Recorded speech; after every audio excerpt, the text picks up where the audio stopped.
Welcome back to the Bookish Epilogue, where we recap and restart everything for the new year.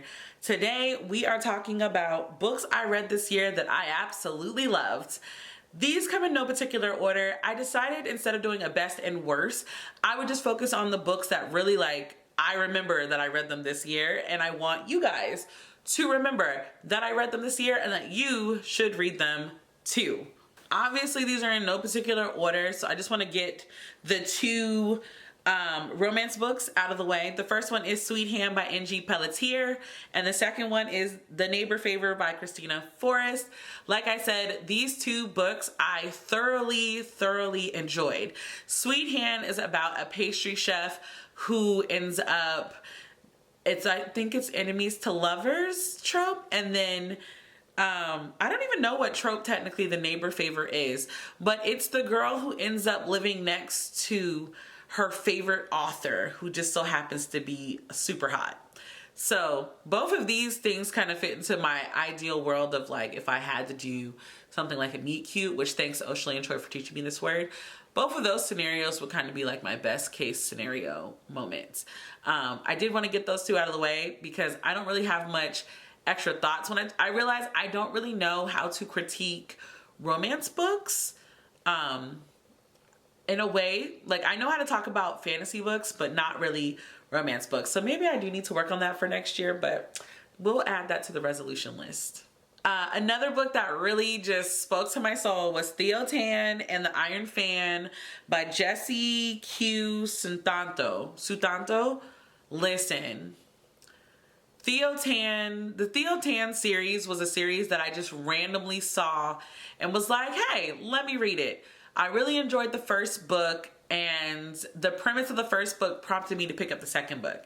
The second book, I think I said this already, the second book left me in tears. I love books about siblings. I love books about family, and I really love middle grade fantasy for the fact that they are very heavily family oriented. Family traditions, family culture, those are a lot of things and elements that are in a lot of the middle grade fantasy books nowadays. And this one was very heavily Chinese mythology, and I thoroughly enjoyed it. It was not the happy ending that I was expecting, but it was the happy ending that I needed. And yes, your girl cried.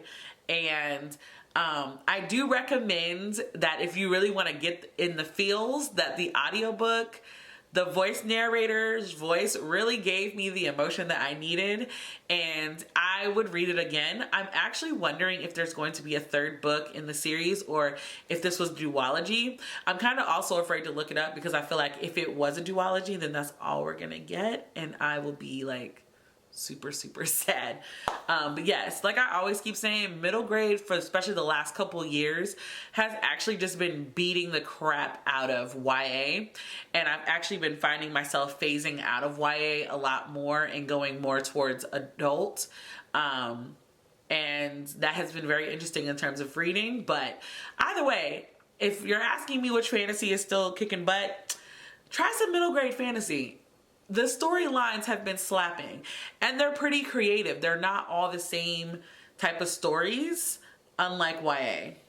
Just a heads up. So before Black Prose Club was hit with some type of plague where we just could not all be 100% at the same time anymore and had to basically be forced to take the hiatus, we read We Are the Origin by C.M. Lockhart, and I need to give this book more flowers because I do not see people talking about this book enough.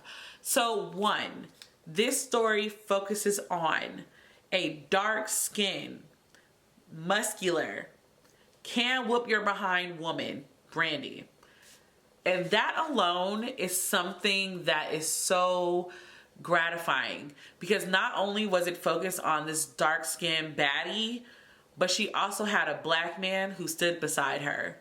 And if y'all know, while I love a lot of the other black girl fantasies that come out, and it is a particular one I will continue to support, publishing really tries to push that their love interests be lighter, that their love interests be white, that their love interests be something other than black love. And obviously, because this was published by the Melanin, is she Melanin Library? Chelsea is Melanin Library as well. but I just want to properly state. Yeah, Melanin published this book. There is something freeing about this kind of book. This book and Son of the Storm kind of follow the same kind of idea, where the entire world is black, where the varieties of color, texture, and body is still black. There is a beauty to writing black stories in fantasy worlds where we are the only people who exist. There is just this idea that we no longer have to suffer the way that regular publishing always wants to throw racism and crap in our fantasy books. You don't have to do that when you create a world where everybody is black in some kind of way. Plus, I love the gods in this book. I love that it's basically Freya and her 4 husbands. Love that for us on so many different levels, because I imagine Freya to look just as amazing as she does right here. So again, it's one of those things where I'm like, I really enjoyed this book. I do have the second book. In fact, I got the box. So I do have the second book. I just have not had a chance to read it yet. It is a book I thoroughly enjoyed. I look forward to understanding what happens in the next book. I think I said this to Chelsea while we were talking to her on Black Prose, but I need to know what happens. The way that the first book ends is so disrespectful. I'm obsessed with certain characters. I don't want anything to happen to them. I feel like my heart is going to be really, really sad, and I'm going to be really, really hurting if something happens to these characters. So, like, fingers crossed that nothing happens to these babies. I will be sad if something happens to these babies. But yeah. The last book I can actually say is my top read of 2023. It is a book around a topic that I love, female pirates. It is a book that encompasses adventure. It's a book that encompasses a mystery. There's lives at stake. There are secrets to be revealed. And The Adventures of Amina Al-Sarafi by Shannon C. Because I practiced the name and I still can't get it. This book surprised me. Now, I will say, after reading this book, it prompted me to look up other books that she wrote. And that's when I learned about the City of Brass series, which I realized I already knew about. I just did not put 2 of them together because on the City of Brass series, she did not use her full name.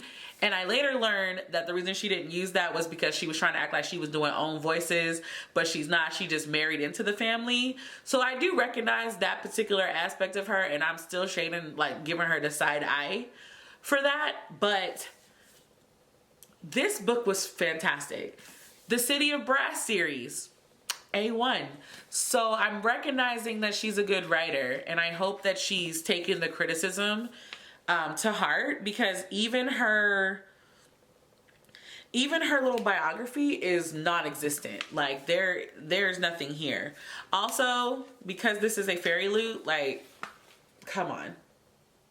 Like, the map, A1. Just A1. Like, I cannot stress enough how much this book was great. So this story focuses on Amina, and she is a female pirate captain, and she retired because she had a daughter and she didn't want her daughter growing up in that kind of life. Well, obviously, because it's the adventures of Amina Al-Sarafi, that all changes when she meets a woman and she's trying to figure out, or the grandmother wants to know what happened to her granddaughter. Her granddaughter has been kidnapped and she needs to know what happened.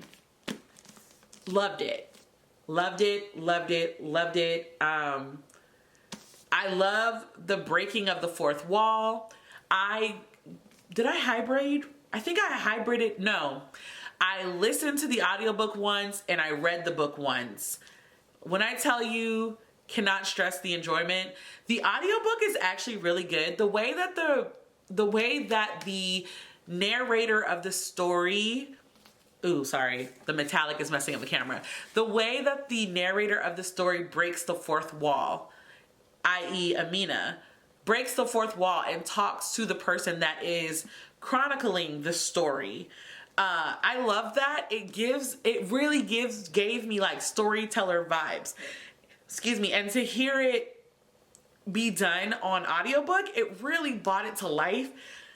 I tell everybody about this book series. I am waiting for an official date for the second book. I know that it's going to be a second book. I have to give credit where credit is due. Shannon put her foot in this book. I really enjoyed the book. In fact, if you know of any more pirate books, I need to know them down below in the comment section, because I just need more pirates in my life. And they don't have to be traditional pirates. They could be space pirates. Space pirates are actually, in fact, my favorite thing. Like, in fact, I have been brainstorming an idea for a space pirate graphic novel for like 2 years at this point. I've started working on creating the characters from different planets and everything. So yeah, those are 5 of the books that I thoroughly enjoyed this year, and I hope that you guys enjoyed them. Let me know some of the books that you guys really enjoyed this year. Maybe I might add them to my TBR, you never know. But thank you guys so much for checking out the Bookish Epilogue. We'll be back again with another video, and until the next time, guys, bye.